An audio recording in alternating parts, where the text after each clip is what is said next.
मौजूद था। इस मामले को गलत तरीके से हैंडल किया गया है। जब अदालत ने कानून पढ़ाया तो चीज़ें दुरुस्त समत में आ गईं। जबकि इमरान खान का ये कहना है कि इस वक्त कोई इंतखाबी मुहिम नहीं चल रही है। जो कुछ हमारे घर पर हमला जिस तरह से किया गया, इस इंतशार को रोकने के लिए अदालत का शुक्रगुजार हूँ। जो कुछ किया गया आज तक किसी सियासी रहनुमा के साथ उसकी रिहाइश गाह पर नहीं किया गया है। इमरान खान का ये भी कहना था कि 1.5 माह से कह रहा था कि मेरी ज़िंदगी को ख़तरा है। कई बार कह चुका हूँ कि F8 वाली अदालतों को मुंतकिल किया जाए।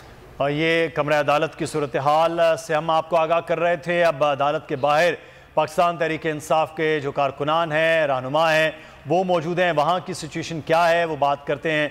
मोइन ज़ुबैर हमारे साथ मौजूद हैं। मोइन, आगाह कीजिएगा, इस वक्त क्या सूरत हाल है अदालत के बाहर आते हैं अदालत में?